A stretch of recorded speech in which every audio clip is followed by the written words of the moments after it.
to the Balanced Blonde podcast, Soul on Fire. I'm so happy to have you here. Happy Halloween if you're listening to this the day the episode comes out, and happy Scorpio season. Who feels the energy of Scorpio season?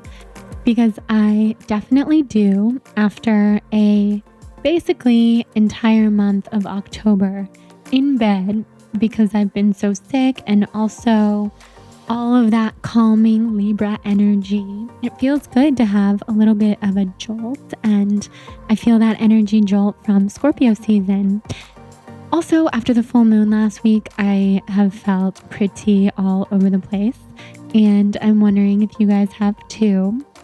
That's a whole conversation for another day, astrology and all of that good stuff. So today we are not talking astrology, but we are talking Ayurveda and so much more than just Ayurveda with the beautiful Sahara Rose, who has risen to the top of the Ayurveda world. She is the voice of Ayurvedic living for millennials and for people of our generation. As you'll learn in this episode, I have been lucky enough to know Sahara since the very beginning of her journey with becoming an author and getting into this digital space, long before either of us had podcasts or had written books or anything of the sort. Sahara is the host of the Highest Self podcast, and something tells me that a lot of people listening to this show are crossover listeners of Sahara's podcast because we talk about such similar things and, well, I suppose different things from a similar perspective, or similar things from a different perspective, depending on how you look at it. She's the author of the brand new Eat, Feel Fresh, which is a modern guide to Ayurvedic cooking and Ayurvedic lifestyle. And she also wrote The Idiot's Guide to Ayurveda, which has sold tens of thousands of copies and has just blown so many Ayurvedic lifestyle books out of the water with its success. And Sahara, on top of all of that, is just an incredible friend. She's an intuitive channel. She's deeply in tune with the world and energies and her psychic powers. And she is friends with Deepak Chopra. She manifested that to life. We talk all about her manifestation techniques in this episode. And ultimately, if you've heard Sahara on her own podcast or a lot of other podcasts, I really wanted you guys to get a different side of her and learn things that you haven't learned if you are a big Sahara Rose fan, because I think it's really fun to have conversations with people who have been on a lot of podcasts and have their own podcast and kind of show you them in a new light and have new conversations and just roll with the flow. I'm so inspired by the way that she runs her business. She only has friends on her podcast, just like I do on this podcast, which is pretty rare in the podcasting space, especially with getting pitched for all sorts of guests all the time. But I think a certain authenticity factor is maintained when you have people that you know on the show. So no wonder I love Sahara's podcast so much. I love her as a person. I absolutely love her book, both of her books. You need to order her new book, Eat, Feel Fresh, and I think we'll do a giveaway in this episode. So if you are kind enough to rate and review this podcast in iTunes, send me a screenshot to jordan@thebalancedblonde.com. And follow I Am Sahara Rose on Instagram, which is Sahara's Instagram. And of course, The Balanced Blonde on Instagram. But I think a lot of you might already do that. If you're already here on the podcast, just send me a screenshot of all of the above to my email, and we will choose one winner a week from today to receive a copy of Eat, Feel Fresh, Sahara's amazing Ayurvedic cookbook and lifestyle book. So we talk about Ayurveda in this episode, but also so much more. And we also talk about a couple things that are going to be the first time that you guys have heard me mention And that is that I'm going to be taking my first ever break from podcasting and blogging and social media and work, basically ever since I started this brand. So season 1, quote unquote, of the Balanced Blonde podcast came out 2 years ago, actually to the day. So today that I'm recording this is October 26th.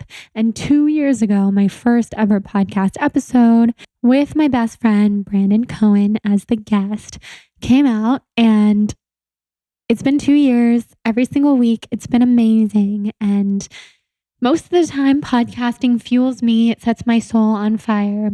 But at this time in my life, being so sick with Lyme disease and having almost no energy to get out of bed, probably like 4 or 5 days out of a 7-day week, it's become a lot. And I don't love releasing episodes when I don't feel my best about the energy that I was able to bring to the show. And luckily, I have such amazing guests, such amazing friends who come on this podcast, like Sahara, and they keep the conversation really interesting. And I don't think the episodes lack much, but I know how I feel behind the scenes, and it's really hard for me to muster together the energy to do everything that is important to me in a podcast episode. So I just wanted to tell you guys that we talk about that a little bit in this episode, that I will be taking a break. I have a few more weeks of new episodes coming out, and then I will tell you what to expect from there. But it was special to have Sahara here and talk about that. And I just wanted to mention it in the intro so that you're not totally blindsided when it comes up in conversation. So before we dive into this wonderful episode with Sahara Rose, I wanted to thank our sponsor for today's show, Hum Nutrition. So if you've been listening to the podcast for a long time, then you know Hum Nutrition has been one of my first and longtime sponsors. I use their products every single day. They are a line of natural beauty supplements, and they have a special code for all of our Soul on Fire listeners. The code is SOUL, SOUL, which you can use at checkout at humnutrition.com to get 20% off of your beauty supplements. So their brand has grown like crazy. They have tons of different options for you when it comes to supplements. They have everything from omegas to probiotics to collagen to vitamins and nutrients that we don't always get in our food to so much more. They are trusted by me, TBB approved, because they fall into all the categories that are important to me, from non-GMO to sustainably sourced to pure and potent, gluten-free, premium quality, clinically proven. The list goes on. And along with all the Lyme supplements that I take every day, which I've timed myself, it takes me 25 minutes to take my morning supplements. So that's crazy, major herbal protocol, but it's definitely working. A lot of those different supplements that I take in the morning are from Hum Nutrition. So I take a bunch of different Hum supplements, from their daily cleanse, which offers great support for the liver, to their red carpet, which is for glowing skin and shiny, fuller hair.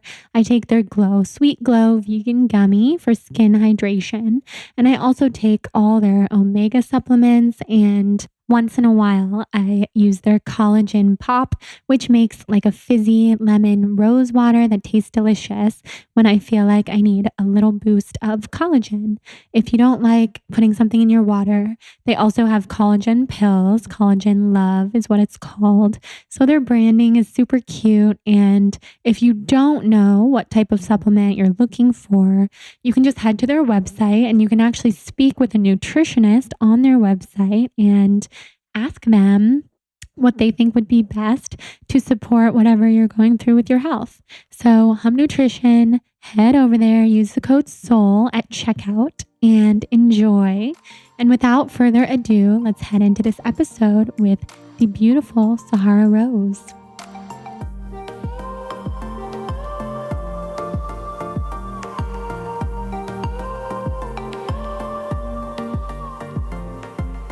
Okay, Sahara, I'm so glad you're here. Oh, thank you for having me in your beautiful minimalistic home. I know it's so minimalist. It's life-changing to have gotten rid of so much stuff. But I am so happy that you're here. I feel like this has been one of the most long overdue podcasts I've ever done. Yes. And you've been such a patient and amazing friend because my life has been so weird for a year. Being so sick and being unable to make commitments in a usual way. But I knew that whenever we were able to get you on the podcast, it would be the perfect time. And here we are. It is the perfect time because your second book, Eat, Feel Fresh, just came out a couple weeks ago. And it's absolutely killing it. You are, I feel like, the leading voice in Ayurveda for our generation. And that's such a beautiful thing. So say hello to our listeners and tell them a little bit about you. Oh, thank you so much for having me. And hello, everyone, Soul on Fire listeners. My name is Sahara Rose. So basically, I've dedicated my life to Ayurveda. It started for me, just like with you, with my own health problems. When I was a kid, I was really overweight and I was addicted to junk food. My parents were both immigrants and I didn't fit in with, Western culture. I looked different. I had different color skin, but the one thing I could do is eat like everyone else. So I started to eat a lot of junk food, which made me gain weight, which made me eventually get really bad allergies and asthma. I couldn't play outside as a kid because every time I did, I'd get such a horrible asthma attack. I'd end up in the emergency room. So growing up, I was like, I hate outside. I hate nature. I hate healthy food. I hate all of this stuff. So I definitely did not grow up with these things whatsoever. And when I was in middle school, I wanted to lose weight and fit in with the other middle school kids. And I read in Cosmo magazine that Jennifer Aniston does yoga and that's how she gets her Rachel from Friends body. So I was like, okay, sign me up. Wait, I think I read that same article back in the day. Yeah. It's like, if she does yoga, I'm like, what is yoga? But I'm in. So I had my mom drop me off at a hot yoga studio. Again, I'm 12 years old. And for the first time, I felt connected to my body, not trying to run away from it, not trying to run a mile on the obstacle course, but connected to it. So that kicked off my kind of yearning for health, nutrition, all of that stuff. And I ended up traveling around the world, studying many health systems, which eventually later on in college led to me moving to India. And in India, I, at this point, had become a raw vegan like yourself. Yes. And I was still a raw vegan in India, which is pretty much unheard of because there they used to call me the cow because they had never seen anyone eat leaves off a tree before.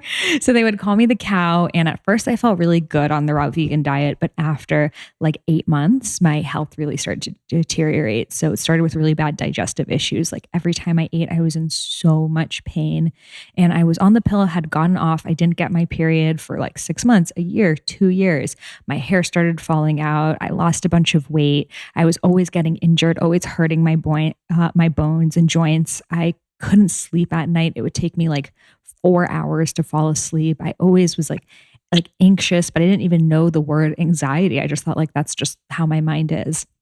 So I went to every kind of doctor you can imagine, gastroenterologists, endocrinologists, therapists, everything in between. And they just kept prescribing me more medications. Okay, just take birth control and you'll get your period. But I knew that was not the solution. They even told me to take antidepressants for my digestion, which is a really sad thing that a lot of gastroenterologists are telling people. Yeah, I had the same thing. I did go on them. Well, I went on anxiety medication for the stomach problems that I was dealing with. And of course, that didn't help. No. How old were you at this point? So I was 21. So all of this was happening and no one knew the answer. Tried so many diets and nothing was getting to the root of what my issue is. And again, I thought these were all different problems. And I decided while I was in India, I'd visit an Ayurvedic doctor. I had heard of Ayurveda, but I wasn't really sure what it was. To be honest, I thought it was kind of this woo astrology thing. But I was like, okay, I've literally tried everything at this point. Let's just see what this Ayurvedic person has to say.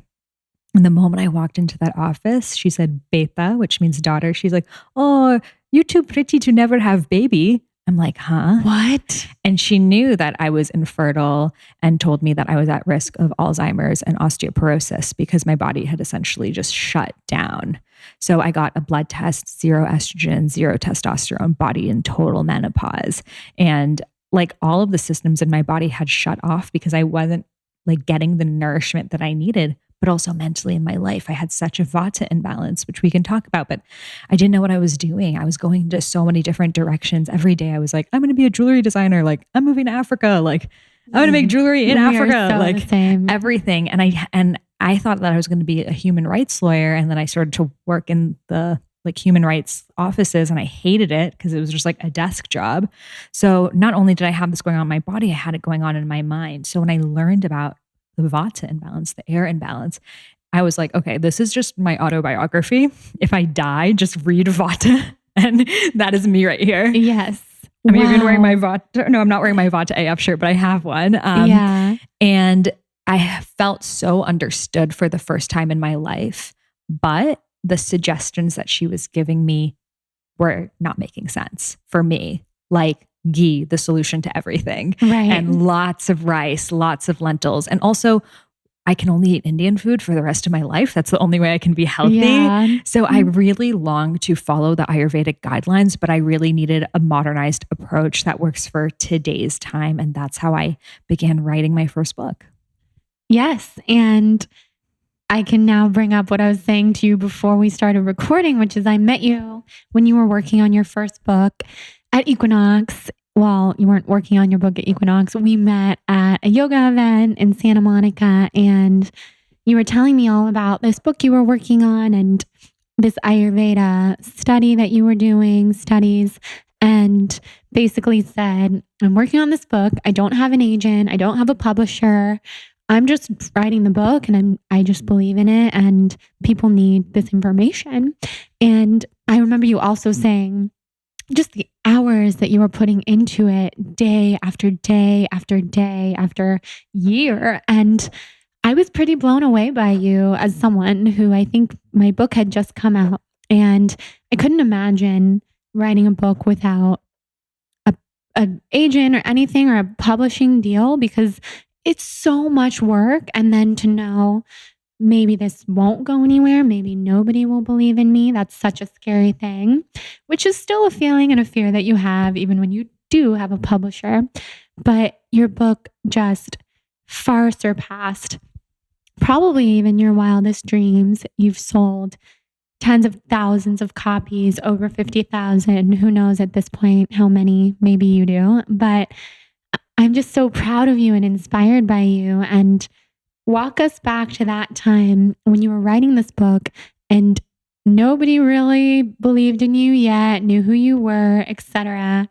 How did you find that inspiration within yourself? Yes. Like I'm going to give this episode to everyone who listens to my podcast because I talk about this point in my life and people are like, no, I don't believe you. And you're living proof that actually right. No, I met existed. You. I was like, hey, girl. It was like 4 years ago. So at this time, 4 years ago, I had just found out that my boyfriend of 4 years was cheating on me, who I was living in India with his whole family. Oh my God. And I was in Bali trying to write this book. My parents were so disappointed in me for basically like dedicating my life to write this book. I had never met an author. Like you're probably the first author I even met.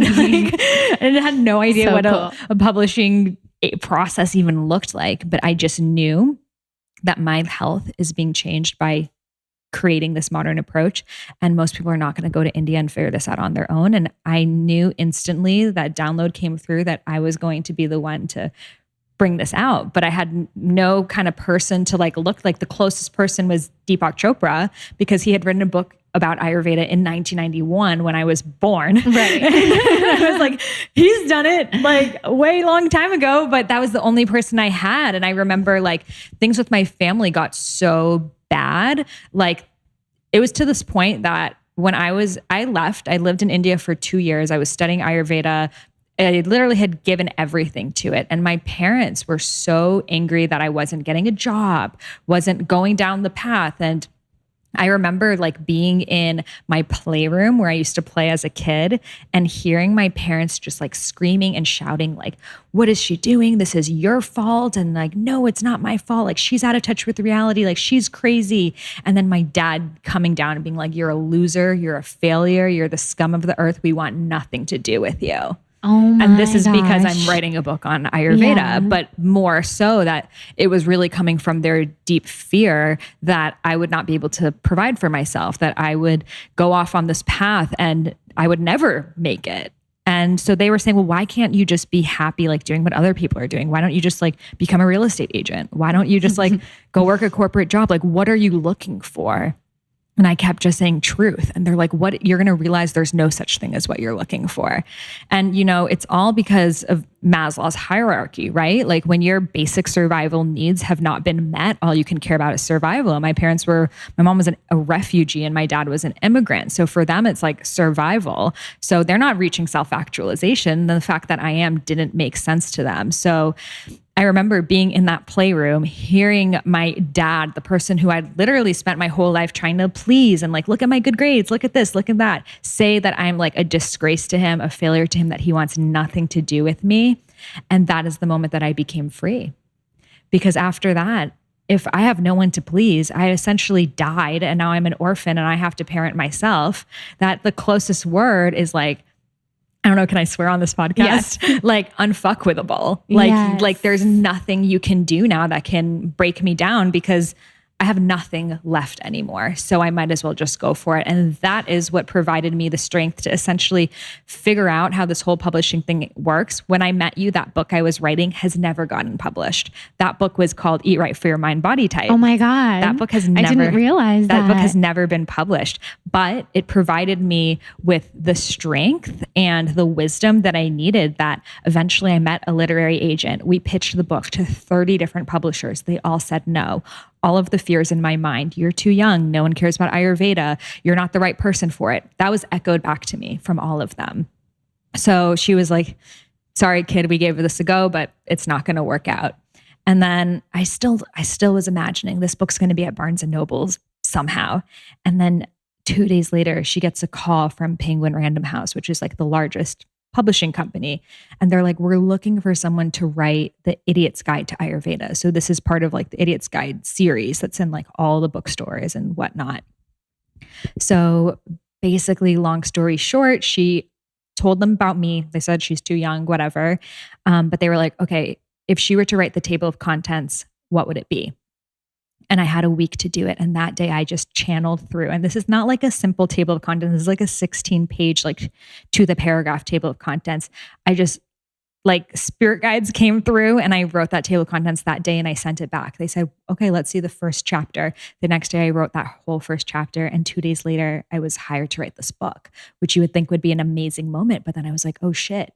What about my book? What about my approach? So I was basically like, okay, how am I going to write about Ayurveda without repeating myself in this way that I had originally written about it? So I was like in this weird debacle. And then I realized if I were to die next year, and this is the last book that would have been left from me, how would I want it to be written? So I really gave everything to that book. And then the moment that I was done with it, I was like, okay, now it's my turn to write my modern approach, which is Eat, Feel, Fresh. Hell yes. I love that so much. I think that's a common thing within the publishing world is they're looking for something very specific most of the time. And I ran into that with my book as well. And I ended up going with the publishing company who believed in my vision for my first book, which was good and bad because it was a small publishing company and there are lots of reasons why they instilled so much trust in me who didn't know quite what I was doing, but I knew what my vision was. And I'm happy that that was the journey and that it went the way that it did. But I see so much that when it comes to publishing and editors, they're really looking for something so specific that they're not always so interested in your approach and maybe what you're so passionate about and what you came here to do. Mm-hmm. And that's why friends of ours who have self-published, I have so much respect for because they get to just do it their way. Mm-hmm. And now with your second book, you've been able to do both, to share. This book's published too. by the same penguin. Right. Yeah. No, it's published. You've been able to work with a publishing company. Yes. And but I honestly would recommend, self-publishing for people, because with the publishing, there's such, which we were talking about, there's such a gap from the time you write it and the time it comes out, that oftentimes what you want to talk about has changed in that year, especially with this rapid change in consciousness. So for someone who's like, well, I don't have a literary agent, I don't know anything about this world. If I were to go back in time, I would have just self-published that book, because then I would have been able to get the ball rolling, because no one needs to choose you. You can just choose yourself. Exactly. You never have to force someone to believe in what you're doing, because if you believe in what you're doing, then there are people out there who need to hear that message, and they really need it just as much as you do. I think that's why we write books, is because we need what we're putting out there. And there are so many people out there who also need it, who are in very similar boats. Yes. So this second book, Eat, Feel Fresh, is your modern approach to Ayurveda, with tons of amazing recipes, very different from what you might find with really traditional Ayurveda, with, like you said, all the grains and all the ghee, and kind of this old school, I guess you could say, approach. So how would you explain your approach? So I really looked at, what do the people of today's time. So people who don't know what Ayurveda is, it's the world's oldest health system and the sister science of yoga, based on mind-body connection. So if you're going to a yoga class because of your anxiety or your back hurts, or you want to get more flexible, you are actually practicing Ayurveda. So Ayurveda is the predecessor of yoga, because the ancient rishis and the yogic times, they said, well, if you have all of these physical and mental issues, how are you supposed to transcend the body and connect with universal source consciousness? Your health has to come first. So Ayurveda means the knowledge of life. And for you to be healthy, you must have full knowledge of all areas of your life. So it looks at the body, the digestion, the skin, but also your personality. And the point of all of it is not so you can have a gold star because you have perfect digestion or you have perfect health. It's so you can find your dharma, your purpose on this planet, which is what Western medicine is missing. And you've been going through this, but when you're sick, all you can think about is like, how can I get better? But with that health, you realize the health is the predecessor. It is the means to where your car is going. It's the gas you put in your car, but the true direction is your purpose. Yeah. Well, that is a beautiful description for those of us out there who are just kind of getting to know this way of life, Ayurveda. And I love that you're wearing your Do Your Dharma shirt. I think that's something that, with our modern age, a lot of us are coming into our adulthood knowing that there's so much more for us out there than what you were saying for our parents. I mean, as a generational thing, so many of them, it's just making a means to an end and financial success and taking care of yourself. And it's not necessarily about exploring all these ethereal and spiritual parts of ourselves, finding our dharma, living our purpose, being passionate. So what would be your tips for people who are looking to live their dharma? Yeah. So, well, first I'll just tell them, because I totally forgot to answer the question of why this book is different. And then I'll tell you that. Tell us both. So the way Eat, Feel Fresh is different is I looked at it from today's lens and how our society has changed so much, how our food industry has changed so much. So 5,000 years ago in India, there was no Monsanto, there were no antibiotics and hormones and Epstein-Barr virus and all of the great things that we got going on today. So they could eat a lot of grains, and they didn't have to go for spirulina and chlorella and all these superfoods. They didn't need that because they were farmers and they just lived off the land, and that was enough. And if you still travel in other rural parts of the world, that's still enough. But we are so bombarded by toxins, by chemtrails, by all of these things that we need to take a further initiative to help alkalize our body. Most of us have a more acidic body, and we need to alkalize our body eating more alkaline foods like leafy greens and different superfoods, etc. In ancient Ayurvedic times, they did not have avocados, chia seeds, goji berries. they didn't have oil distillation processes, right? So how can we say that only foods that existed in ancient India are healthy? We can look at foods from an Ayurvedic guideline, but look at blue zones around the world, which are parts of the world with the world's longest lifespan, where there are centurions. So this book has recipes from, Vietnamese food, Mexican food, Japanese food with the same Ayurvedic guidelines. And the dairy, in India, cows are revered. They are sacred. It's part of the Hinduism. It's part of religion. So they had a cow that they put garlands of flowers on and they blessed and they prayed. So the milk of that cow really was holy. And they also didn't have another option for a healthy fat. Again, they didn't have those products available. So for them, it made total sense to take this beautiful milk of this beautiful cow and create this ghee. That was the best they had. But now we have other healthy fat options available to us, and the cows are not treated the same way. So you can still have the ghee, but to know that Ayurveda does not only have to look like that. They didn't have refrigerators in ancient India. So of course they would say, don't eat any raw foods, or don't eat food that was cooked more than 3 hours ago. Of course, that makes sense when you don't have refrigerators, or in India where you can't eat raw foods because of this parasites and bacteria in the soil. They say mushrooms are not allowed in Ayurveda. I really looked at that because we both love Four Sigmatic and we love our mushrooms. And that is actually because of the British rule.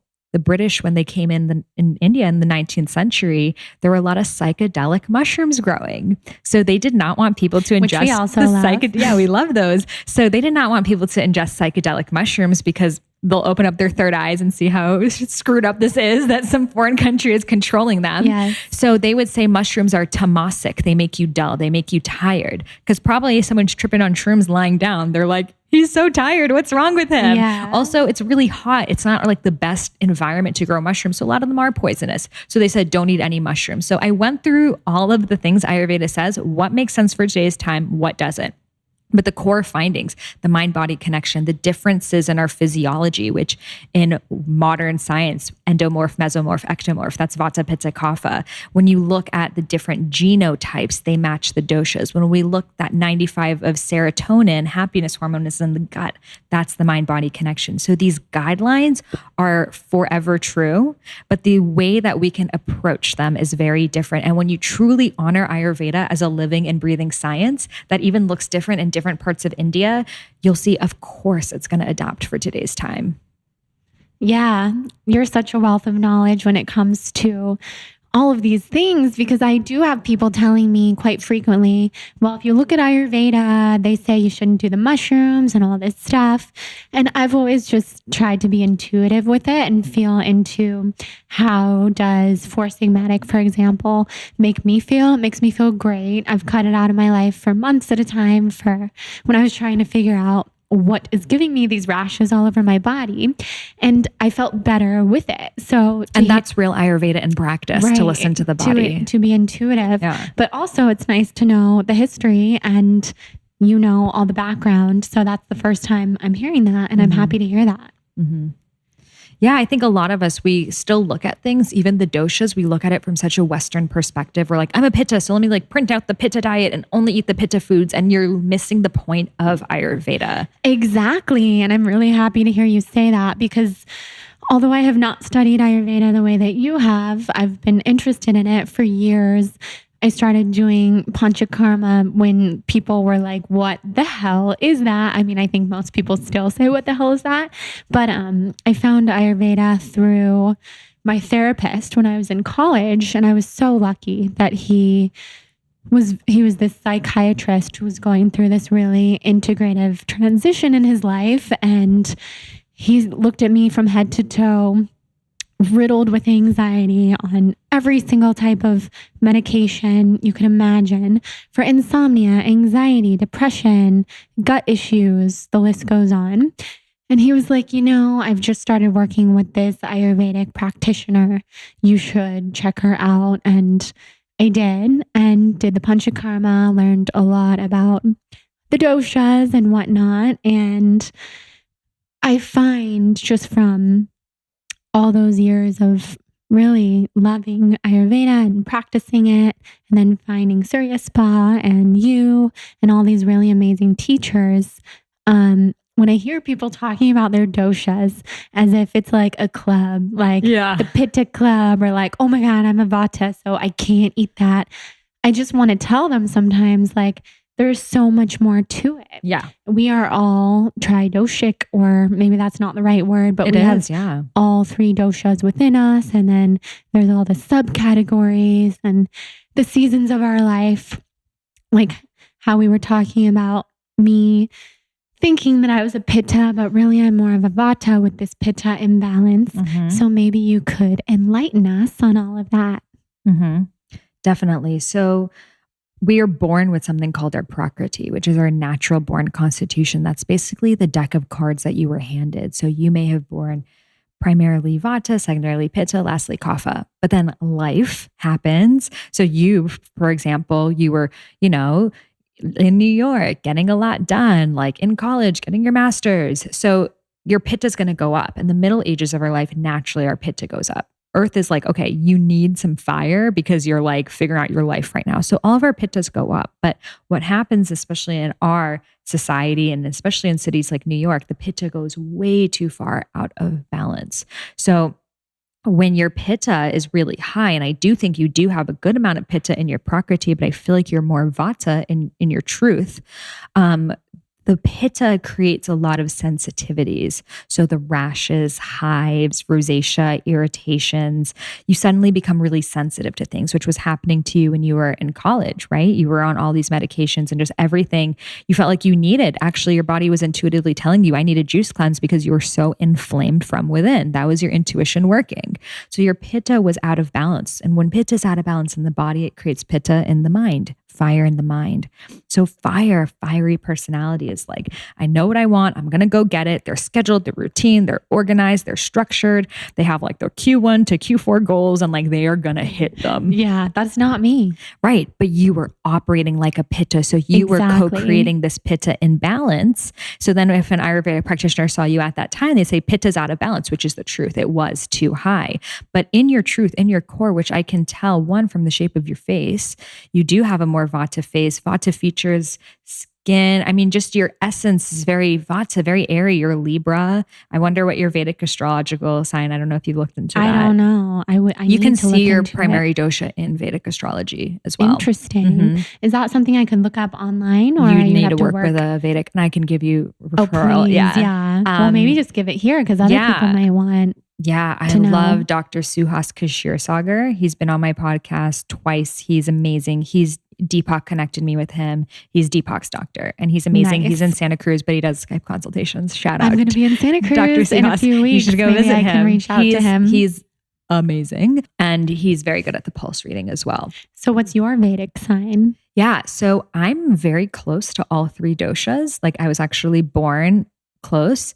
I was born Pitta, Vata, Kapha, but now I'm still highest in Vata. I had a Vata imbalance for many years. I actually like being in the Vata space. Like I let my Vata stay a little higher because I'm definitely not a super organized, structured person, but like I can get there, but it feels really hot and heavy. And I feel like my highest self is not in that place, but my Pitta definitely comes through when I'm speaking. I am a very passionate person. If writing this book, I had to like really channel my Pitta. But before I was like Vata AF. I was like, not sure what I want to do, thinking of different ideas, but not able to move through. So if you're feeling really Vata, you're probably like someone who can imagine themselves in a lot of different roles, but maybe it's really hard for you to start taking action. Mm-hmm. So you need to move into the Pitta, even if you don't know if this is your dharma, your life purpose, even if you don't know how it's going to work out. You just need to start putting some stake in the game, because when there's stake in the game, you can't back out. And what happens a lot of times with the Vatas is they have all these ideas, but since they haven't began manifesting them, it's really easy to quit or to get excited about something else. But when you're knee deep in a book or any other kind of project, you can't quit. That's so true. So interesting to hear you talk about this, because I can see clearly that I was so Pitta, and definitely Pitta imbalanced, Pitta inflamed, all those things. But I had a really easy time getting things done, manifesting, bringing things to life from my blog to my podcast to my book to relationships, friendships, like everything. Yeah. And lately, everything I really want seems out of reach. Like, not that it's actually out of reach. It's just I've filled my life with other things that may not be serving me the way that they once did. Yes. So like I was explaining to you before we started podcasting, I'm about to take a break, which is the first time I've mentioned this here on the podcast, and I'll get more into it soon. But I need to create space for those new things that I'm so ready to be knee deep in and call into my life and just create. And I guess I must be really Vata right now in that space because everything's like, I want to do this. I want to do this. I'm starting this. It's like the stop start mentality, which is really hard, not to mention being so sick. Like what kind of dosha do you feel like Lyme disease falls into? Is that inflammation? Like what's your gut saying about that? Definitely through pitta. Because it's a virus, it's a sensitivity, it's a reaction. Anything that's causing that is through the pitta dosha. And there's a lot of people who talk about Lyme, like, is it really made from like the tick or are there other causes that are actually internal that are induced from different stress factors in our lives that can create this? And is this really an illness or rather a series of symptoms? Right. I know. I love that you know that because a lot of people who don't have Lyme, like, don't really know hardly anything about it, including myself before I was diagnosed. And it's interesting that you bring that up because people like the medical medium who I love, he would say Lyme has nothing to do with being bitten by a tick. And I don't know. I'm not turned off. I'm not like anti any belief. I'm really open to whatever. I think people can develop things like Lyme in different ways. Yes. And I'm definitely on board with everything that he says because I do feel like for me, it's really been flared up by stress, caused by being so on with social media and like you were saying, the energy of like a lot of energy, people being so invested in my life, which I'm very honored to have, but it's also too much for a really weak, sick person. So I hate to call myself weak, but I feel like that's just the reality right now, and that's okay. Yes. And you're really intuitive in knowing that because when you're so in the pitta, to get to the vata, you need to move through the kapha. And this is where a lot of people feel resistant. They feel the kapha is the earth. It is the pause. It is the sacred space between the inhale and the exhale.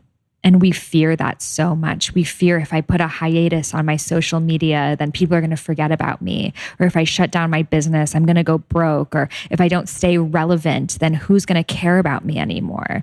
So we fear this pause. But as we've all seen, your poetry, does it come to you when you're like in front of your laptop, like, come on, source, give me a poem? Right. Or is it when you take a walk or take a bath or do something else? Right. Yeah, that is such a good point because we all know it is not from those moments of stress, sitting in front of email, doing all these things that I should, quote unquote, be doing to maybe stay in that traditional masculine way of life, things that I've learned from my dad, who's one of the biggest entrepreneurial, successful mentors in my life, but also is the reason, and I think all of us, many of us can say this about our parents, like the reason why I have not been able to really listen to my heart and soul and depart from social media and my brand for a while and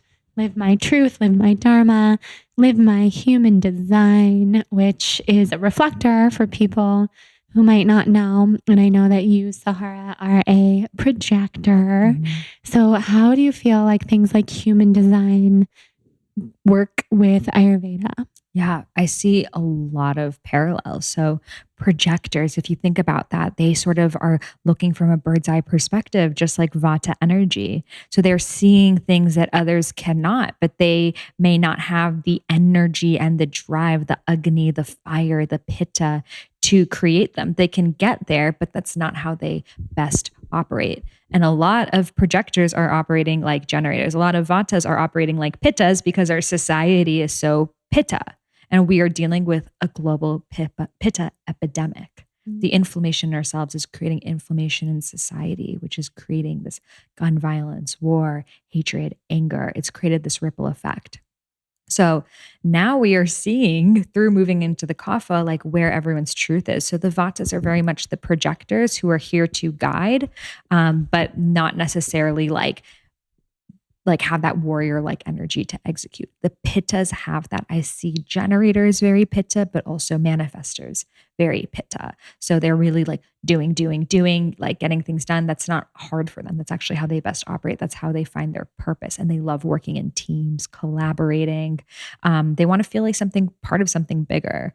The reflector, I see them having to live more Kapha lives connected to nature. Kapha has the water element in it. Reflector, very watery. So allowing yourself to, listen to the earth. What are the messages that she has for you? And being that conduit between the unseen and the seen. I think that is really where reflectors come through. My brother is a reflector as well. No way. Mm-hmm. And everyone in my family is a projector, and it made so much sense because we would go to like weddings as kids and he would just be hysterically crying. And I'm like, what's wrong with you?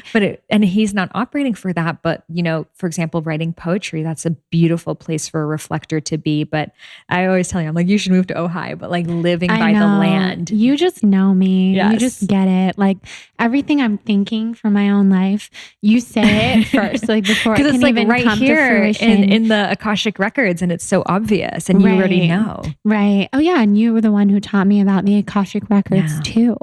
And you have such access to your intuition, and just, you can see so far beyond what meets the eye. Yes.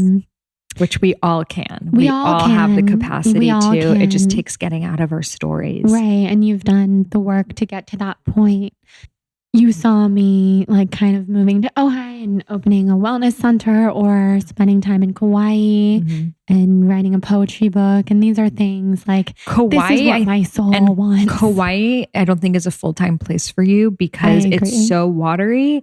You're just going to get too watery there. Right. I see Ojai because of the dryness. It's going to balance you. I see you in places that have like pale pink flowers and fields and a lot of like light and air and moving. Also, that Ojai is an energy vortex, and opening up a healing center there. I really think that's what's going to, after you overcome all of this, you're going to know exactly what it's like. And that's really going to put you in a position of relating to people. Right. Absolutely.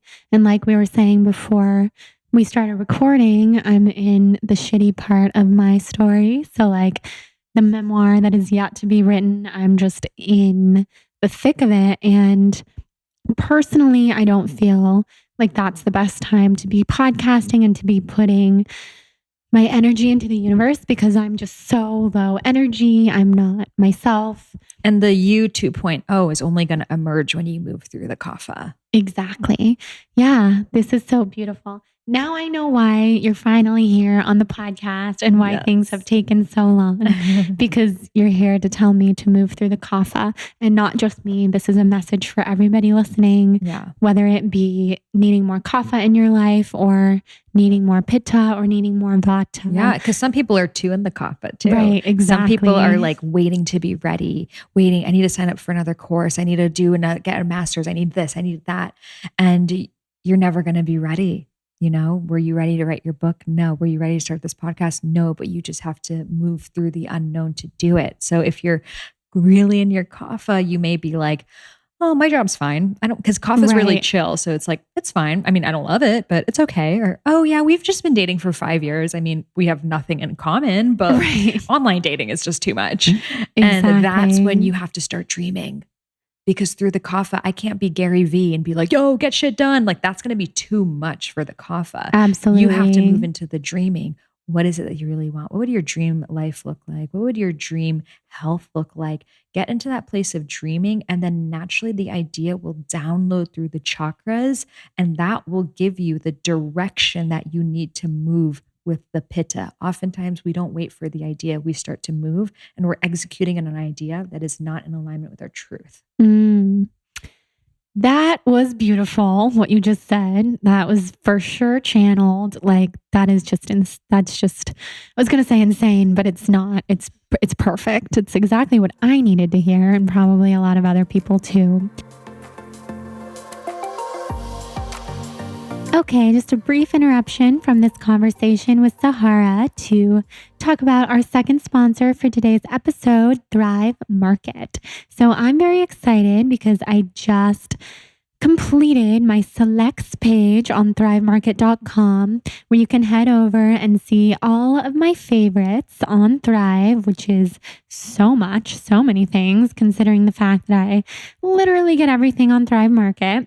So you can head to thrivemarket.com/blonde to check out all of my favorites, from Thrive Market brand cacao powder to Eating Evolved Midnight Dark Chocolate to Cocoa Kind Skincare. My friend Priscilla started that company, and it's some of the only skincare that I use, to Artisana coconut butter, Primal Kitchen vegan dressings that are made with avocado oil, my tongue scraper, which is something that I know Sahara would be into, given that tongue scraping is an ancient Ayurvedic practice.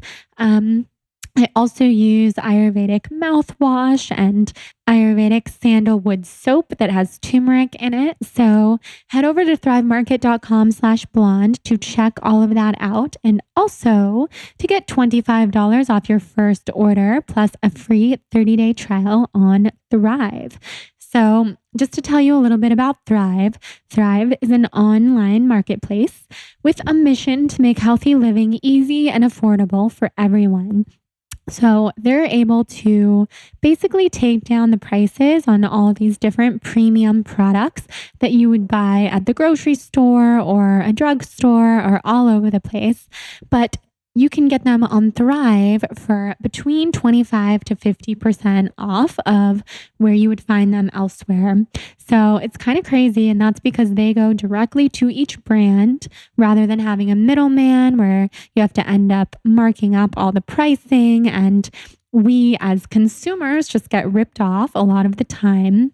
So Thrive Market is a very affordable, cost-friendly place to shop premium products, because of course we don't want to cut the integrity in half just because we're cutting the price in half.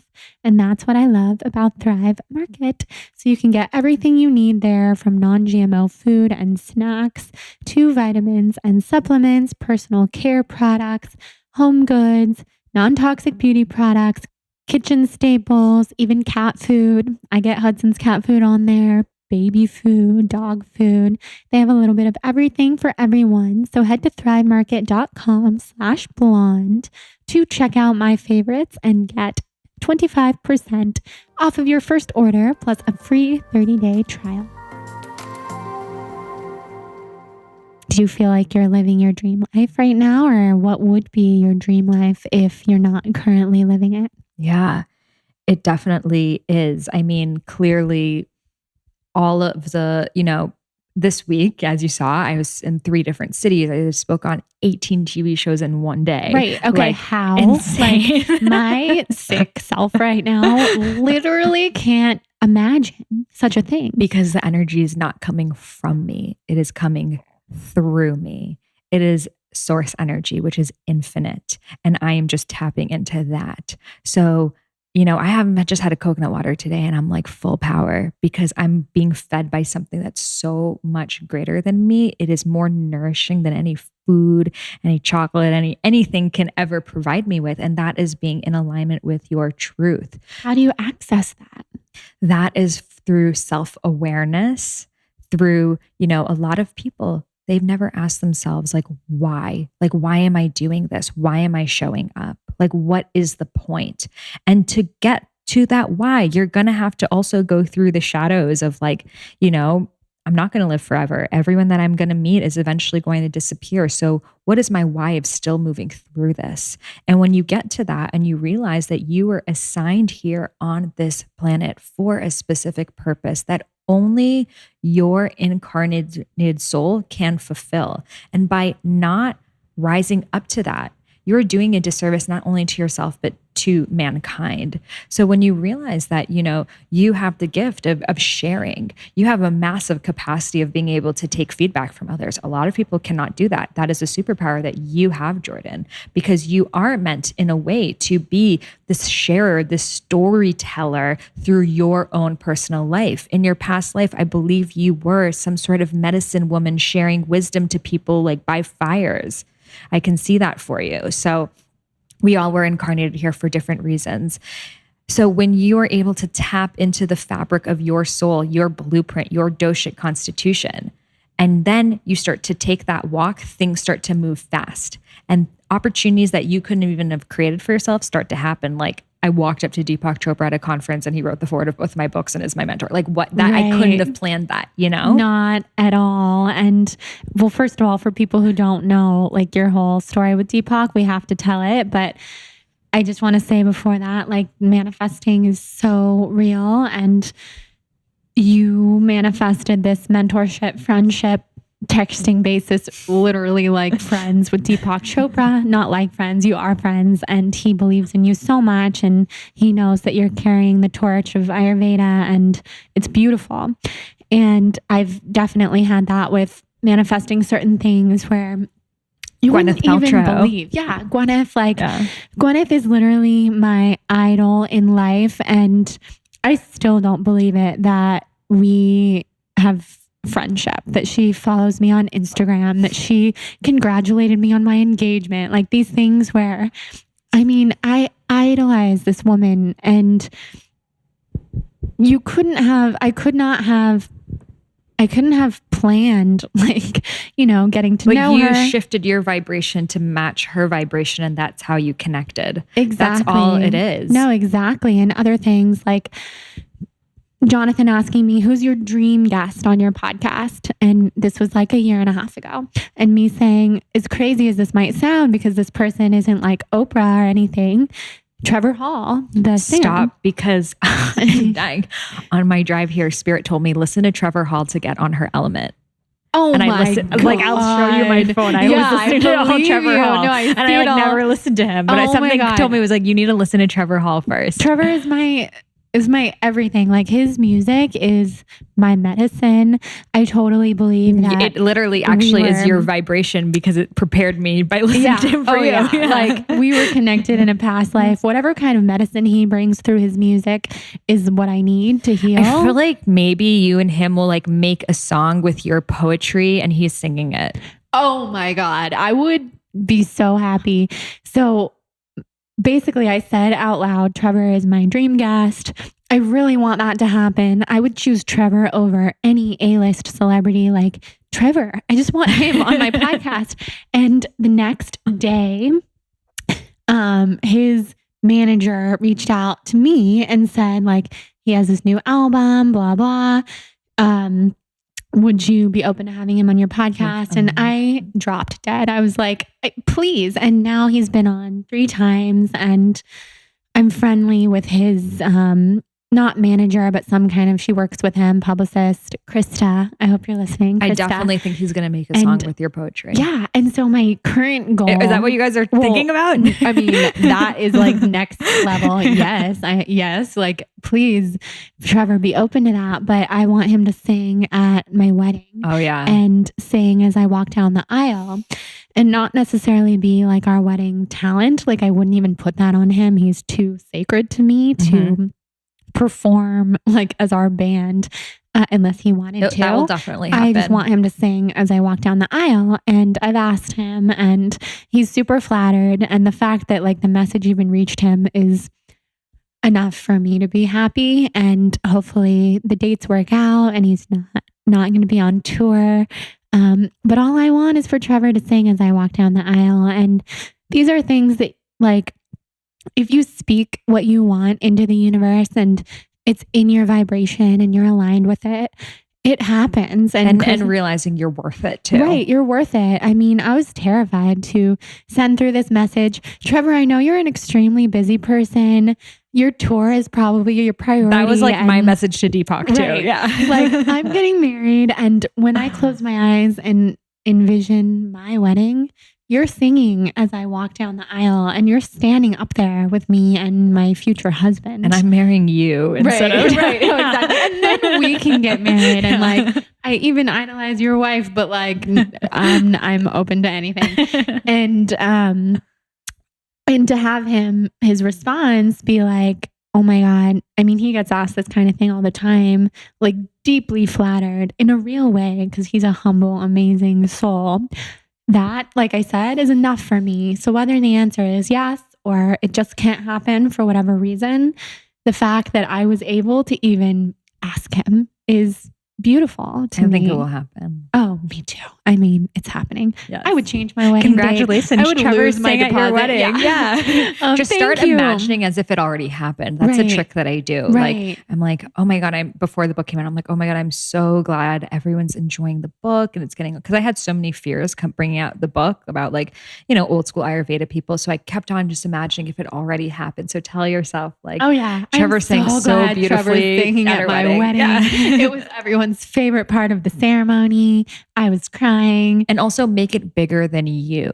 Right. That's another thing with manifestation. We make it all about ourselves. So when I was manifesting Deepak writing the foreword of my book, I was really setting the intention of, if he wrote the foreword of my book, this is going to help this work reach more people. Mm-hmm. And this will instill more trust. And this is so much bigger than me. This is using the platform of who people kind of think he is with the platform of this. So taking it out of yourself and showing how this benefits humanity, because the universe wants humanity to flourish. Exactly. So talk about how your guests, how it's going to help them. It's going to give them more pleasant experience. Yeah. That's what I want, because what I really want, like the only reason, I mean, not the only reason, but a really large reason that we're even having a wedding, like a real wedding with like all these guests and the whole thing, is because love is so important to me. I think it's the most important thing on this planet. And to be able to share with people that I love this deep, romantic, otherworldly love that I have with Jonathan, and capture this moment that all of our guests, our family, our friends will remember. That's all I want. It's not about, I don't care about having flowers or the food, like whatever happens. But this feeling of deep, transcendent soul connection, I want that for not only everybody who's coming to my wedding, but, I'm a blogger. This will be on video. There will be photos. I want this to reach people and for them to see this is love. And that's so much bigger than me, so much bigger than Jonathan. It inspires people. Yeah, when they see like people in happy relationships, even when you're not in a relationship, it brings up your vibration because it shows you what is possible. Right, exactly. So before we get talking about weddings, and I want to talk about yours too, tell us the Deepak story.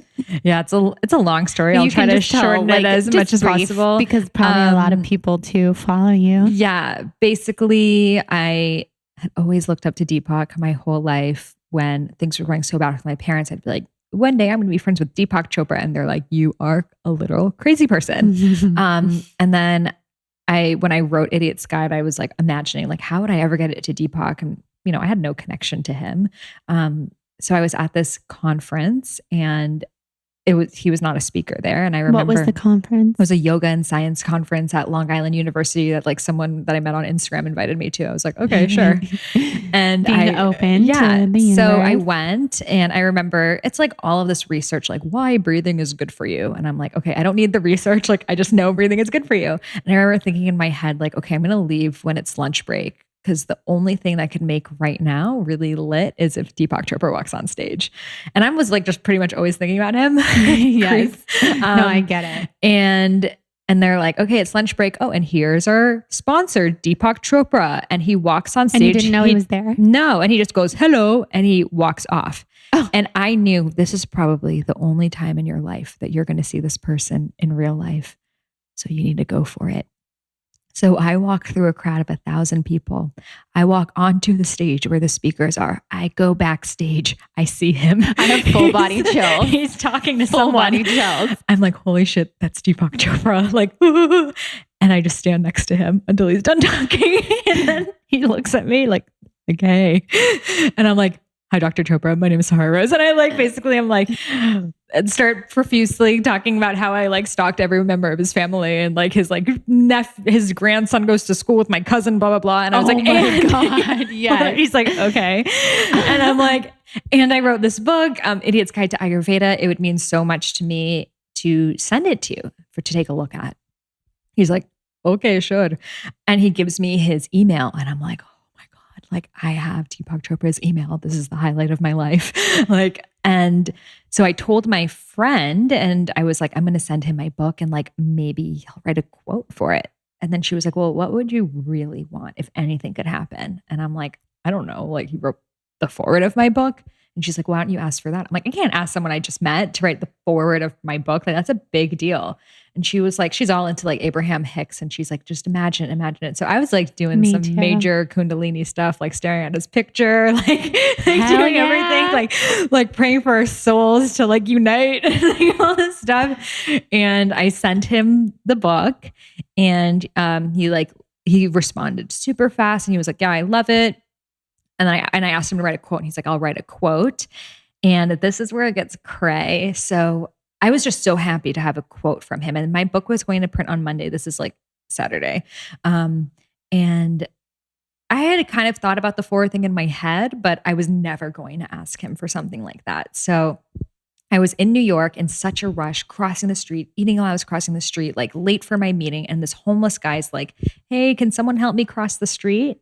So I like look over at him and I'm like, okay, this voice came over me that's like, Sahara, if you think you're such a good person, you would help this like old homeless man cross the street. So I go back to the street and I take this old man and he's like, actually, will you take me 2 blocks down and put me in the subway and da-da-da. I was like, okay, sure.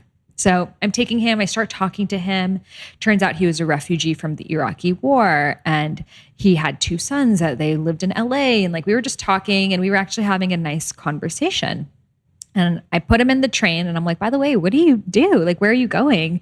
And he's like, oh, I'm actually a doctor of physics. And the elevator shuts. And I remember thinking like, wow, I totally judged this guy. I thought he was just like a homeless guy and he's a doctor of physics.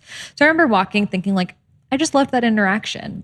And then I look at my email and it's a message from Deepak saying, what's your number? I want to call you. And I'm like, oh my God, full body chills. And I'm like, Deepak Chopra, the voice of God. This is like Morgan Freeman trying to call literally. me. So I'm like, oh, this is it. And he calls me and he's like, I love your book. What are you doing tomorrow? Stop. I'm going to be in San Diego. I was going to LA that night. And he was like, meet me in San Diego. I want to talk to you and like pretty much like just get to know your story better. Oh my God, I'm crying. So, and I was happening to go to LA that night. So I like flew back to LA, like drove in the morning down to San Diego. And I remember sitting in that crowd. He gave a 4-hour lecture. I was like having a panic attack the whole time. Oh, I'm sure. I had never even been that close to him that I was freaking out. And then he gets off stage and he just points at me. He's like, come on. And I'm like, oh my God, oh my God, oh my God. So we like go into his room and there's like, his like team is there and they are like asking me like, so what do you do? This, that, like just getting to know me. And then he's like, I love what you're doing. I'd love to write the foreword of your book and have you on faculty of Jaya, which is his like wellness platform. And then from there, we did a 31-day challenge together and I did the channel with him and like gone to so many different workshops and interviewed him on my podcast. And he texts me like pictures of his dog singing and like funny things like that. And like, he's like literally, it was his birthday the other day. He's also a Libra. Oh my God. Yeah. I didn't know that. Yeah. Every day I learn about a new Libra that I idolize. Yes. Gwyneth. Yeah. Wow. One. Powerful. Yeah. So all of this really happened, 1, because of the intention, but 2, it really has nothing to do with me and it has nothing to do with him. Well, exactly. And it just has to do with our soul entities having a contract before incarnating here on this planet that we will be able to spread each other's message. He will be able to take Ayurveda further because of the trust he instills, but also I will bring him back to millennials because a lot of young people have never heard of him. You're like, who is this person you guys are freaking out about? I mean, I've been obsessed with him forever. ever. You'd be surprised how many people in their 20s have never heard of him. I believe you. I think I only knew about him because my parents were, my mom. Okay, not to diminish the story that you just told. Like that is so beautiful. And I do think, even though I agree with you that it has nothing to do with you, you have to give yourself credit that it does, because you've done so much inner work to even tap into what your soul is here to do. And that could have been bypassed. You could be a real estate agent right now. Like it does have a lot to do with you. And that's really powerful too. Beautiful. And so much to do with him. I mean, he's done more inner work than anyone I've ever heard of. Yeah. And he's listening to him on your podcast. He is a god. He's like a guru. Like the words that come out of his mouth, I feel like nothing comes out of his mouth that isn't just, he's so eloquent, and it's just like bite-sized mantras. That was the whole podcast episode you did with him, which everybody should go listen to. But what I was going to say is I think I first learned of him when I was in high school, because he was involved with this drink called Zri. Have you ever heard of it? Mm-mm. I don't know if he probably is no longer involved, but he was. And it is like a network marketing company, but it's just this really powerful antioxidant drink that my parents started drinking because their friend was in the network marketing company, but it like cured my mom's colitis, you know, like bleeding of the bowels. Amazing. Painful. And I remember being in high school and my parents would drink this drink every night. And they said this man, Deepak Chopra, he was like on the board or whatever it was. It's this really powerful superfood drink before people were talking about superfoods. And I looked him up. And was it like noni juice? I think so. I remember that was like a big thing. They still drink it. My parents still, my friends will come over, like my friends who I grew up with, and they will crack up because they see the Zri and they're like, you guys still drink this? It's like amazing. Just this hilarious branded thing, but it's so good for you, full of like pomegranate juice and from, I don't know, they get the superfoods from wherever. I should learn more about it. I don't know. I just know it's helped my mom. Should join their team. With her health problems. Yeah, I know so much. And I drink it. It's like the most sugary thing I put into my body. It's full of sugar, but good stuff for you. Anyway, Deepak was involved, and there was a period of time where I thought he was like going to come to our house for this event. I don't think he did, but other people I know he didn't, but other people from Zri did. And long story short, I started reading his books, and he was the first person who opened me up to this universal consciousness of maybe we are more than just humans. And I can credit him for that forever. And it's just so beautiful that you and him have this amazing contract of souls where you've manifested so much, and there's so much more to come with the two of you. And I remember like after meeting you at Equinox and then just having mutual friends and seeing you in passing all the time, I remember seeing you at Tantris and you saying you should come to my event with Deepak here in a couple weeks. And I was like, I'm sorry, what? Are you kidding me? And then I was sadly out of town, but that was such an amazing thing that you brought into existence. Yeah. I mean, I think that we like have these people on our soul teams that like before we came here and you just find them and you're like, okay, let's go. We got work to do. Yeah. And that's pretty much just what happened. And there's so many other people that I'm going to meet and that we're all going to meet that you meet even for a period of time and you have real work to put out there into the planet. And sometimes that soul contract is done and sometimes it's a lifetime. Yeah. And I have to say, when you were talking about that story and walking the man across the street in New York, I was looking at your face and your face was changing into the face of your soul. Like not quite what you look like as a human, but like just this rounder, like golden energy was coming out of you. And I was kind of just looking at your eyes and I saw you in a very powerful light. And it was very cool.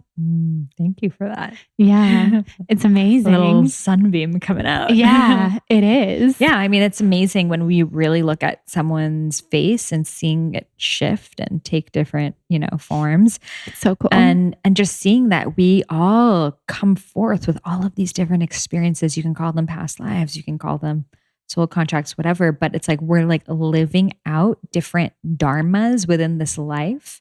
And then that experience was like meant to take you somewhere else and meant to take you somewhere else. It's like this red thread that is putting together all of the experiences of your life. And if you can just follow that red thread, follow the flow, follow like your email crashing or like things like that. Sometimes I pick up my phone, my Instagram just crashes. I'm like, Spirit, I get it. But if you can just follow that path, imagine if that is exactly where you need to be going, you fall into Kriya, effortless flow. And then it's no longer a struggle. It's no longer like you're paddling uphill and you can finally just surrender. And that doesn't mean you stop working per se. It may be for a period of time, but it means moving to the direction that the universe is pushing you towards. Yes. Seriously, I couldn't agree more. And this morning was the first time that I've woken up in a long time happy for the day ahead of me, because I've just been tied to so many commitments that no longer serve me. I have no energy to live my life, whether it be like see people that I love or have to do things that I don't want to do. I don't have energy for hardly any of it. So this morning, can I tell them the vision I saw for you, by the way? Oh, please. Yes. Yeah. We'll go ahead and finish it up this morning. Yeah. All I have today is this with you. And I mean, this is like one of my very final podcast episodes that will be new for a little while. And something about that closing chapter feels so good. And my email's not working and everything in the universe is pushing me to stop and close down with the technology. And I don't know, I was just so happy when I woke up, and you are a big part of that. So I'm glad you're here. Yeah. I mean, really the message that I'm seeing for you is you're going to move into this period of vast space. And you're going to get really frustrated a lot of times in it too, because you're going to be like, why am I doing this to myself? And you're going to, want to pick up your phone or pick up your email and like be doing again. And if you can just sit into that, it's like when it's Shavasana, you really want to like get up and go on with your day. And if you can just sit in that longer, you get into a deeper level of rest. This is going to be like the next few months for you. And it's really like, how deep can you go? And the deeper that you can go, the deeper the work on the other side is going to come through. And that will be your poetry book. And you're going to write a poetry book. Again, I see the pale pink color. I think that's a really like powerful color for you, and butterflies. And you're going to come out with this poetry book, and it's going to be a total shift for your brand. And you're going to be talking more about what is channeling through versus what is happening in this physical plane. Wow. Speechless. Speechless, because I feel that too. Less of a reporter and more of a channeler. Right. That makes so much sense. Yeah. Because I've never felt like I was meant to be a reporter or a lot of what I've become. And I'm happy to do it. And it's been a lot of fun. And I believe so much in timing and this succession of things that happen in our life to bring us to where we are. And you're going to inspire a lot of people to take a break too. Right. Oh, I can't wait to inspire people to take a break. I think it's what has to happen, especially for non-energy beings like us, projectors and reflectors.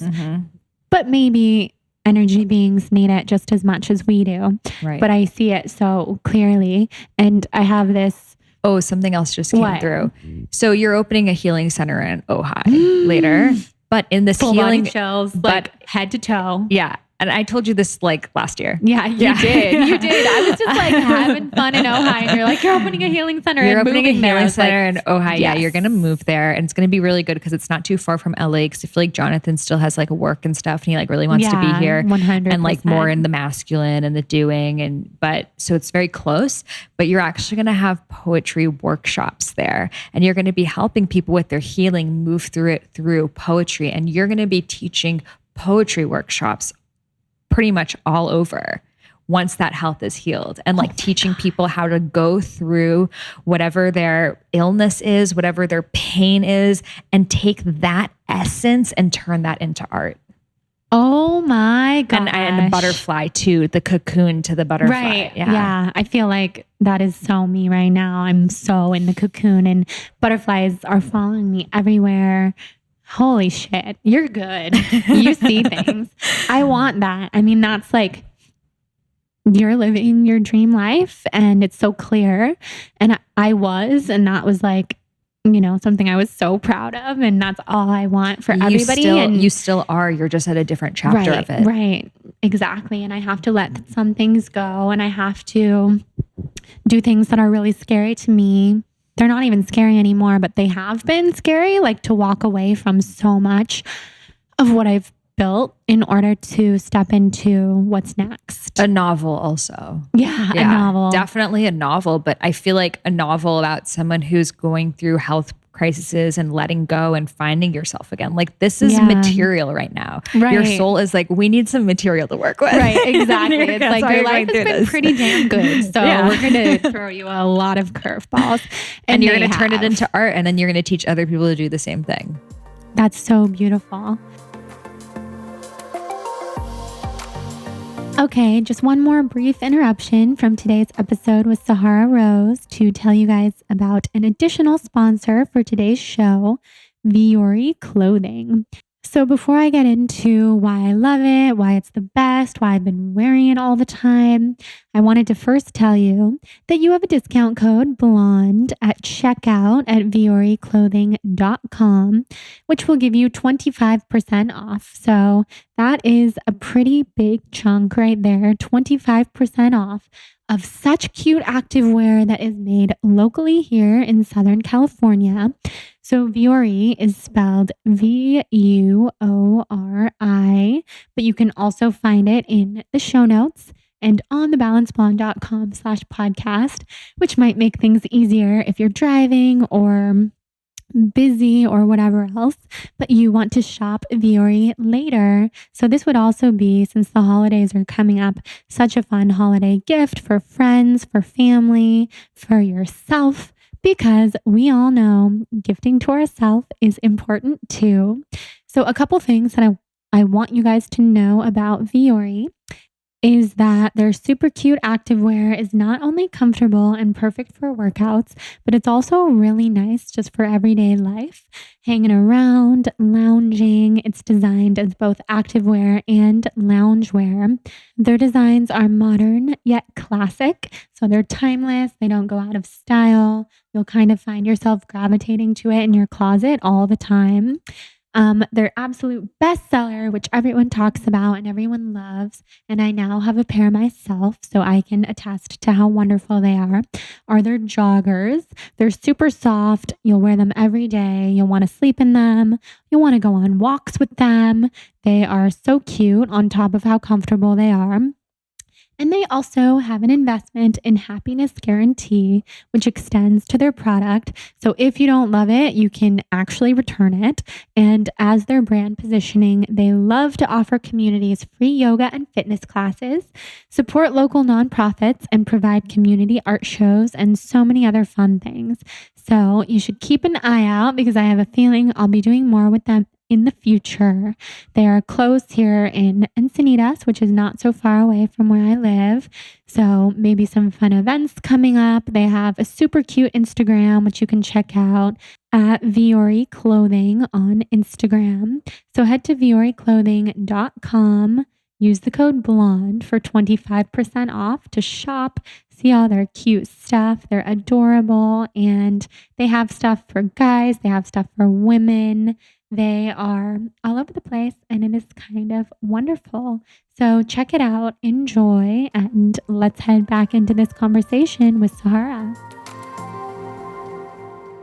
I see that too, and I see within these poetry workshops having guests like you and many of the other people that we know, Shaman Durek, Kundalini teachers, Guru Jagat, like lots of people coming in to share their gifts and wisdom, because I think so much of being able to write from the heart is tapping in and meditating and learning the body. Like a spoken word convention or something. Yeah. But like in a really sacred space. Maybe it's in your healing center in Ojai. Right. Yeah. I see it. I also see, I had a vision while you were talking of us and a group of people going to India together.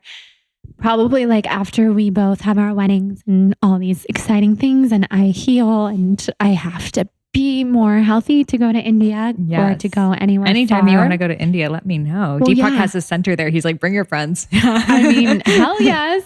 And I see it with you and I and others. I can't see as clearly, but there are others. I can't wait. That's going to be fun. I've never been to India. It's amazing. It's a whirlwind. Yeah. Definitely have your health together because it's going to throw you some curveballs. I know. I'm going to be like, but at least you'll be at the healing center. Yeah. Yeah, exactly. So tell us a little bit about planning a wedding.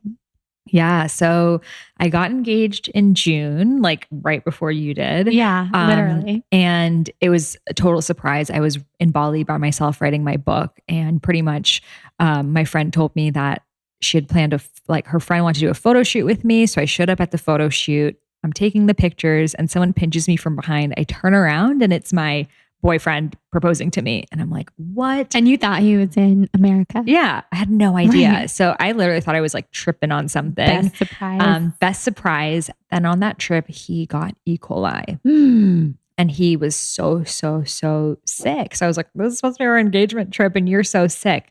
And after he healed, he actually became plant-based. He started doing transcendental meditation. Like that was the upgrade that he needed to like, pretty much if it's like, you're going to marry Sahara Rose, like you need to clear some gunk out. Definitely. So I was like, okay, cool. So I had the idea that our wedding would be in Mexico. So I pretty much planned this entire wedding in Mexico, like down to the fork, did everything. And I was about to go, I was going 2 days and this is in like San Miguel de Allende. It's like in central Mexico. And like, I was going to go 2 days before he was just to like scope it out. And then the night before he sends me some article about like the cartel kidnapping 4 people, like exactly there. No. So I was like, what? And then I was so scared going there because he was like, be careful, like the cartel is there. And at the airport on my flight, I see someone's shirt says cartel, someone's bag, cartel. No. The song is like cartel. I was like, oh my God, is this the universe warning me about the cartel?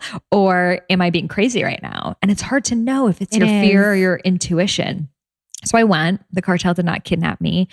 We went to the place where the wedding is going to be with the wedding planner and everything. And suddenly I just felt something come through and I never vomit. I vomited everywhere. Oh my God. And then I was sick for 8 days with like the worst, like food poisoning / like, I don't even know what.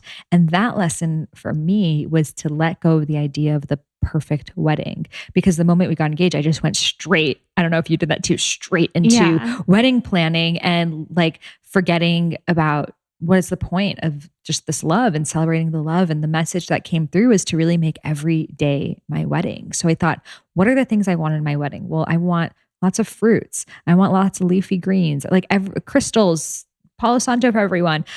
Why don't I just have more of that in my life? So I bought plants. I like redecorated everything. I would take myself on beach walks. And now my real mission is to live my life every day as if it was like a little wedding for myself. And do the things that I love. And now we are going to get married next summer in Hawaii. But there is less pitta around it. And now like I haven't started planning it at all because I just know it will work out. And again, it's just a celebration of love, but there every day is a celebration of love. Oh my gosh. Wow. I'm so glad you just said that for so many reasons, because I have tried not to be stressed about wedding planning, and it's hard not to be stressed because I mean, on top of like, it's a big thing to plan. I'm so sick. I can't even walk outside half the time. So I felt a lot of stress. And I think something that will help me alleviate that, because that's not what it's about. I would rather not have a wedding. I would rather elope like than be stressed. I think I can make every day a little bit of a wedding, just like you said, and that will help. Exactly. Do you have a date picked out? We do. I'm not going to announce Oh, it. it's a secret. It's a Okay, secret. I like that. Some things are really good but to it's be going to be private. next summer in Hawaii. Because another thing that I noticed is like the moment you get married, it's inviting in a lot of opinions, a lot of energy, a lot of old cords in your life. And, you know, at the end of the day, it's about you and your significant other, and people are there to bear witness. But we've kind of switched it, that we've turned it into like you and your partner back to back facing the outside world. So I really make it my intention to turn in and to face each other. Oh my God, that's so beautiful. What it was that, I don't know, you mentioned like getting engaged brings up a lot of old feelings and these energetic cords that we have. And to me, it's been like really this huge time of healing from past relationships that I didn't even know I hadn't healed from, because I have done so much work around it. But it's this like boundary of, with people in the past, like we are never going to be together again. And not even that, like I knew we were never going to be together again, but now you know we're never going to be together again. And bringing up like my boyfriend from high school, I thought we were going to get married. Like I haven't thought that in a decade, but it's like closing. Oh, they show up. Every ex will show up in your dreams. Yeah. You're like, hey, remember me? Cutting these cords. It's been emotional. And I was wondering if it had been that way for you. For sure. I mean, you know, I was in a relationship for 4 years in India, like definitely thought I was going to get married. So grateful I didn't, because I would have really been a caged bird, and that's how I felt there. And then I went back to Delhi with my fiance to shoot this book, and like seeing like the old places that I used to like be and hang out and live in this like really past life that was in this lifetime. And it just really makes me grateful that I've chosen this, because life could look really, you know, the people you end up with radically shifts the trajectory of your life. So those cords were cut for a reason. And I think for anyone who's maybe going through a breakup or something, literally imagining scissors that are cutting cords in your stomach, these cords that are connecting you and that person. Imagine those scissors cutting the cords in like a meditation process. And you may actually feel like resistance or that your stomach hurts, and keep doing that every day until that person feels further and further away from you, and really just bless them on their path.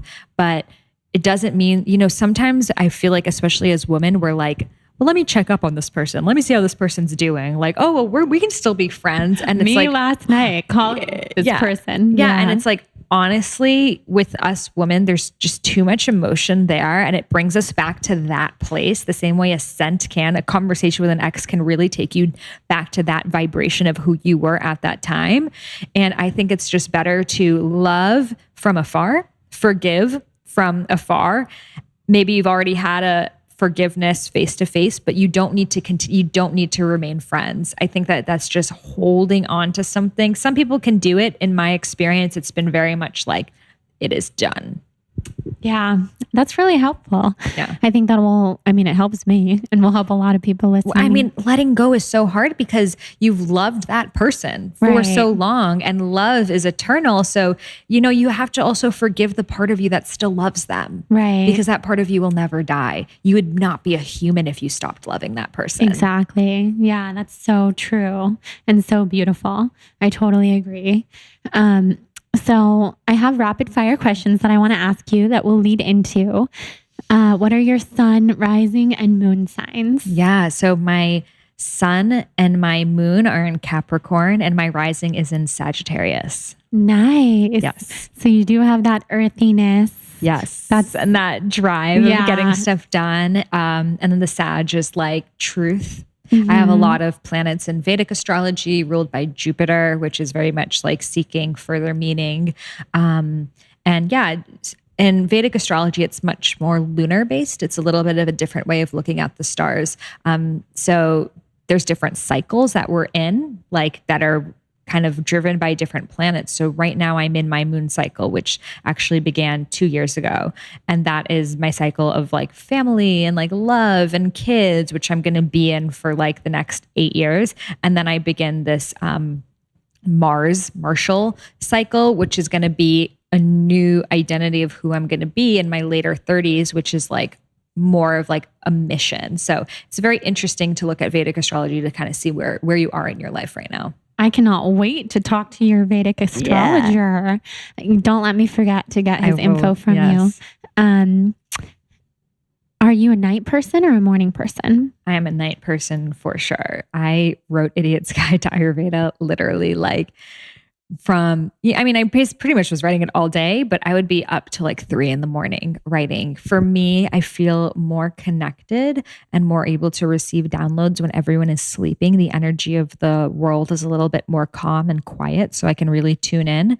But for some people, that's really early in the morning too. Mm-hmm. But it is the Vata time of day between 2 a.m. and 6 a.m., which is the time that the veils are lifted between the universe and here. Well, that proves it. I'm a Vata because that is exactly when I am the most inspired. And a lot of artists and creatives are night owls for that reason. Yeah, that's important. And a lot of like farmer type people are very morning people. Right. Mm-hmm. That's really important to remember because I feel like society celebrates people who wake up early and get to it. Because it's a generator way of being. It's like how the masses were meant to work. They couldn't be up all night, but the creatives always were. Yeah. Today I slept in until 10 a.m., set no alarm. And that's probably why I woke up happy. Yes. So, I slept till 9 today. Yeah. So good. Okay. I love that. Who are some of your greatest mentors and teachers? So Deepak Chopra, of course, has been just amazing that he believed in me before really anyone else did. And my grandmother, she was an immigrant to this country who literally came with $40 and had to move to the Bronx, New York, and would like grow like herbs in her house. And like from the time I was a kid, she's like, put a strawberry face mask on, like put avocado in your hair. And she's like the queen of self-care. She's so kapha. But I really feel like I learned self-care. Like she was always teaching me facial massage and how to make your eyebrows grow arched by like massaging them upward. Yeah, like just the queen of that stuff, even though she didn't have anything. And it just really shows like you don't need all the fancy stuff to practice self-care. Mm-hmm. That's amazing. She sounds so awesome. Mm-hmm. What's one thing you've never been asked in an interview that you wish you had been asked? Oh, trust me, I know it's hard. Yeah. I mean, I think again, like for me, Ayurveda is a stepping stone to get to where it is you need to be going. And I think a lot of us, we just get so caught up. Well, what am I supposed to eat? What's my digestion? What's this? What's that? And we really forget about the reason why. So like more conversations of like why we're here. Why does this life matter? Like why do some people experience pain and why not others? Like that to me is like everything worth talking about. Totally. Yeah. Well, we should do an episode about that when I'm back. Just get really Vata. Yeah, totally. What is the hardest thing you've ever been through? Yeah, definitely the period of time where I had lost the support and connection with my family and friends and relationships and really had to mentor myself and be my own best friend.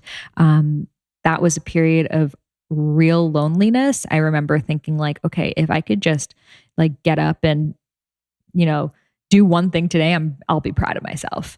And so I totally know what it's like for people listening who may be there right now. Maybe this podcast is that one thing you did for yourself. And that's a really great place to be, but keep moving forward. The reason why, like sometimes we get so obsessed with learning this healing modality, that we're not actually integrating it. So in that time was when, the shamanic practices I had like studied to teach other people, I had to do it for myself. And I'm so grateful because you can't truly be a healer if you didn't get the healing yourself.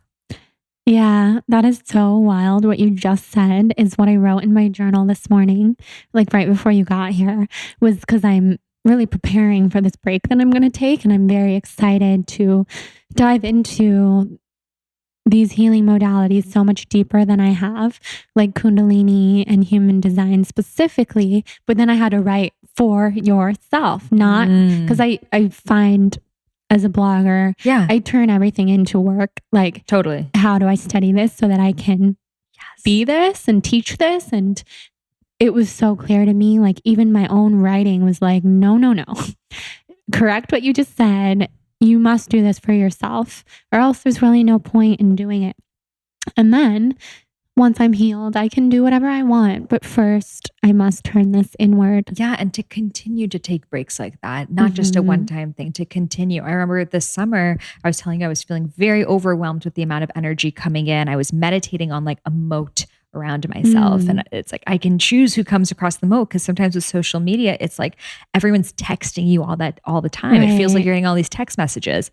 And, one of the amazing things when I went to Bali, I was feeling super overwhelmed with the amount of energy coming in, and I was literally meditating on a moat around myself. And I think that whether you're an influencer or not, we're getting all of this feedback, all of this energy coming in, and to decide what comes through me, what's going to pass this moat, what do I want on my island.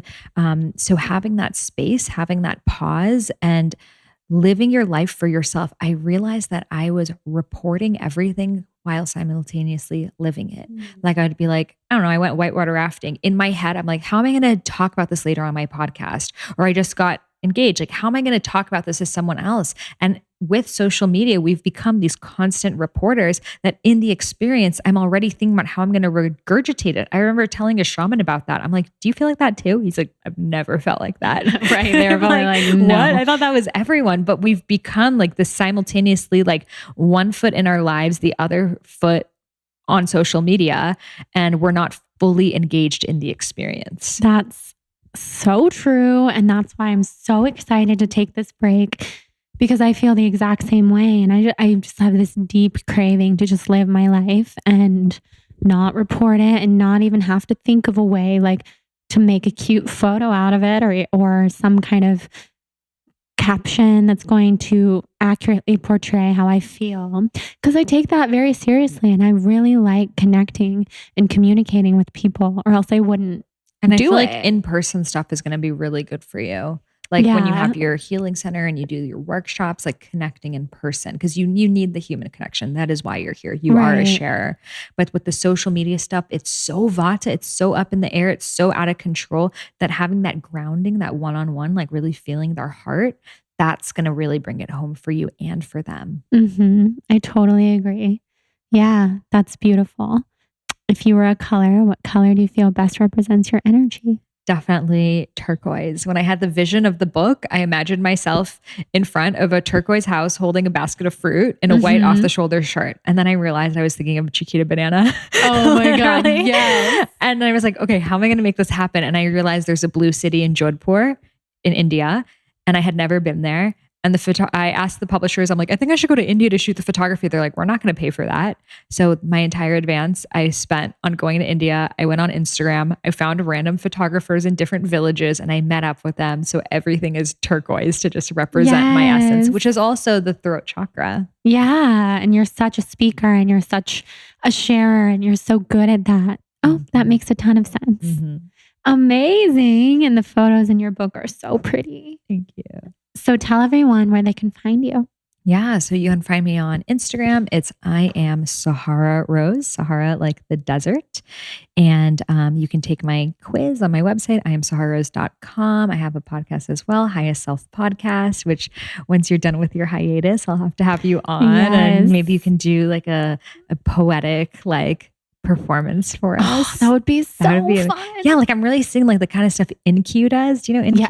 Yeah, oh, yeah. He's amazing. I was at a thing he performed last night. He's great. Oh, really? You just saw him? Last night. That's another sign. Yeah. To me. That's totally. He cool. just happened to perform at an event I was at. That's very cool. So yeah, Highest Self Podcast, which will have Jordan's poetry performance. Yay. And yeah, I am Sahara Rose. If you heard me on this podcast, I'd love to hear from you. So send me a message, let me know. And I'm so looking forward to connecting with all of you. Yes. Sahara is a wealth of knowledge about things we didn't even touch on in this podcast. So you will learn from her. I love following your Instagram and seeing all the Pitta, Kapha, Vata, AF things. Like they're so funny, and I relate to all of them, which is why I know I'm like a little imbalanced. I'm all over the place. So thank you so much for being here. And this was so fun. You're the first person I've had the energy to talk to for over an hour on the podcast in a long time. Because Source is feeding us. Yeah, exactly. So thank you. Thank you. It's an honor to be here.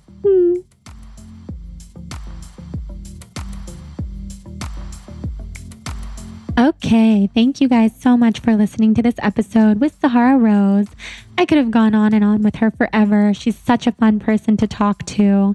As you can see, she knows me very well. She is one of those people I can just hang out with and I don't have to describe how I'm feeling or explain myself because she can just feel it too. She can tap into it. She's done so much incredible inner work so that she can just be herself and shine her authentic light into this world, which is exactly what she does.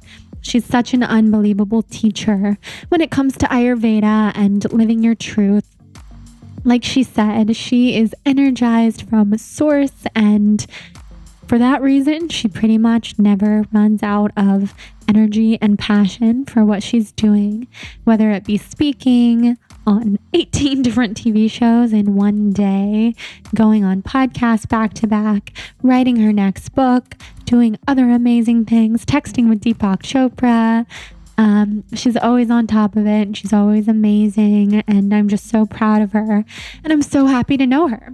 So thank you, Sahara, for being here. Definitely enter our giveaway by rating and reviewing this podcast on iTunes, following Sahara on Instagram at I am Sahara Rose, following The Balanced Blonde on Instagram if you don't already, and then emailing me a screenshot to jordan@thebalancedblonde.com.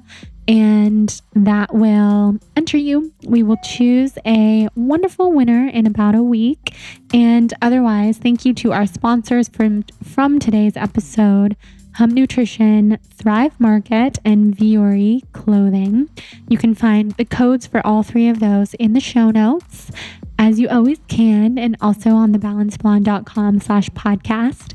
And lastly, I would love your thoughts on the break that I'm about to take and any requests you might have for me to talk about and mention in regards to the break that I'm taking before I dive into it.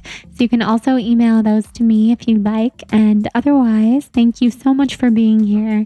I hope you guys all have an amazing soul on fire day, and we'll talk soon.